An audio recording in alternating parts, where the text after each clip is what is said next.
can have a hug. Hello, beautiful people. Thank you for having us here. It's an honor. I'm so proud. This is a very special conference that I've always so much admired.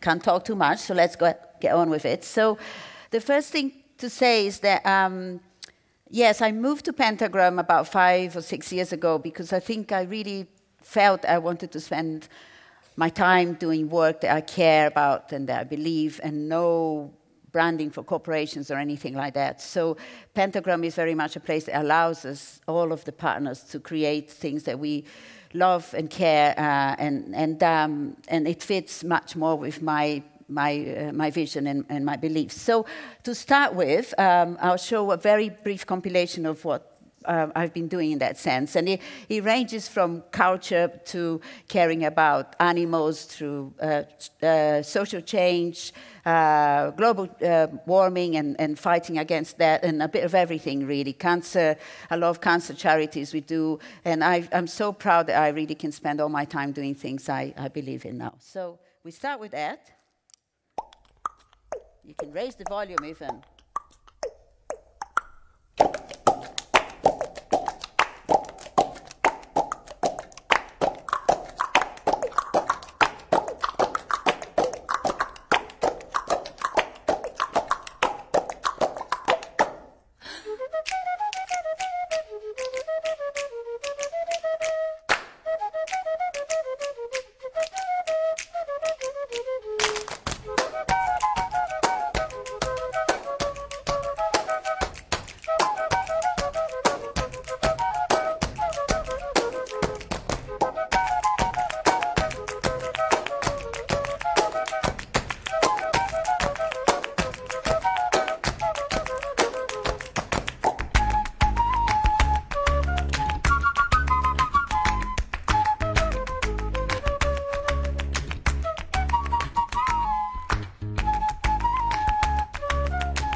I always have to do my little dance to keep you awake.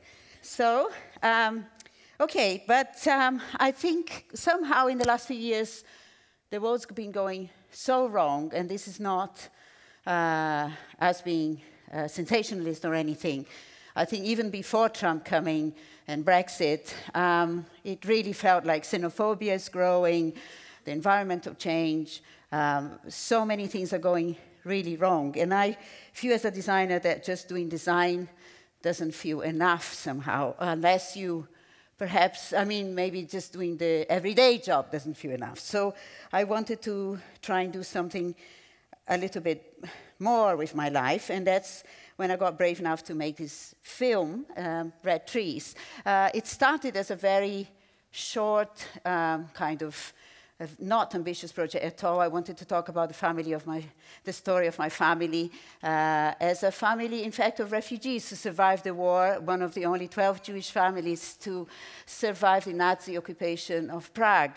And I thought it would be an interesting kind of inspiration because they then ended up in Brazil, completely by chance, could have been anywhere else, which shows why do we get so attached to one origin or one nationality. And my family became completely diverse and a real fruit salad. And how amazing the world is when we incorporate and embrace and are accepting each other rather than the intolerance that we're seeing in the world today and the way we're treating refugees from Syria and so many parts of the world. And Brazil, a country where I was born, was lucky to get people from all over the world. The science, the knowledge, the arts, the culture, they brought from everywhere else, made that place so much richer culturally than it would have been if we had the mentality that we see coming from people who are wanting to build walls and so on today. So I thought, I decided to trace the story of my father and his father, because the Jewish origins, and I started as a Kickstarter project, and as I did a little video to try and get funding, I was very lucky that someone, a proper producer from New York, got very interested in the project, thought it was a beautiful story, and it was already, had some footage, and decided to give me also the money to top up and make into a feature film, and also persuaded me that that was a story that deserved a bigger place. So we did that. Now it's on Netflix. It's showing tomorrow if anyone can be bothered to come after lunch, I think. And we'll show you the trailer to finish with. Thank you.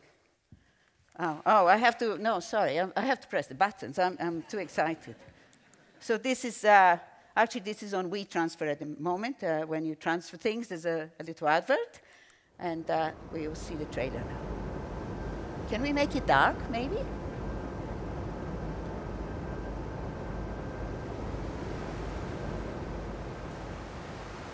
For so many years, I've wanted to tell the story of my father and his father. How both of them were forced out of Europe for their Jewish origins, and how they ended up in Brazil, how they became migrants.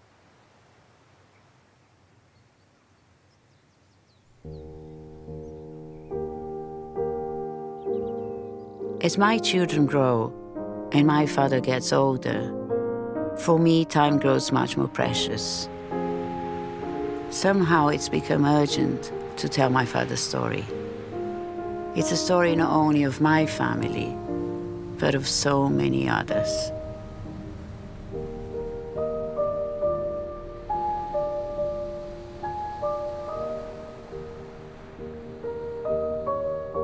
I have never understood an attachment to one nation, one culture, one origin.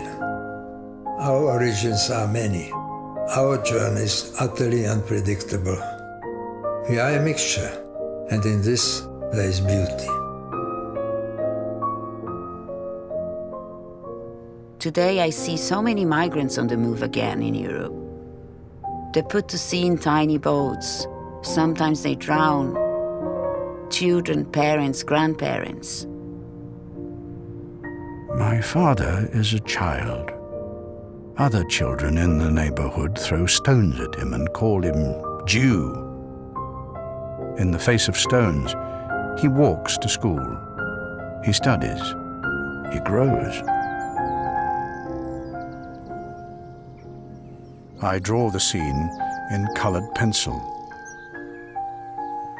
I select the color red for my trees and reveal for the first time that I'm colorblind.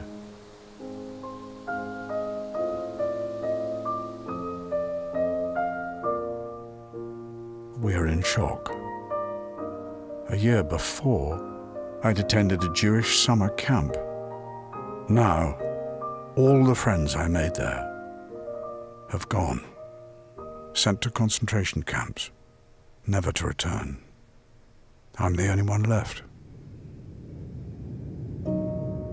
With each day that passes now, our chances of survival diminish. By the end of the war, we will be one of only 12 Jewish families remaining in Prague.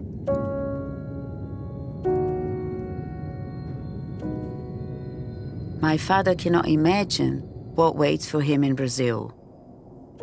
A nation of color where trees never lose their leaves, and leaves are always green. In the years after World War II, Brazil will embrace millions of survivors from every village, ghetto, and bombed-out city in the old world. Jews, Czechs, Germans, Poles, Italians, Russians, Japanese, Hungarians, Austrians, and even Nazis. This is a land where native peoples, Portuguese settlers, and former African slaves coexist. all survivors of epic journeys who have never forgotten how to smile.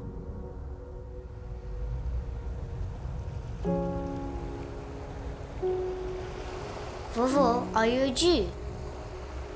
Well, no, I'm Jewish, I'm Protestant, Catholic, Czech, German, Brazilian, and English. I'm everything. What a salad.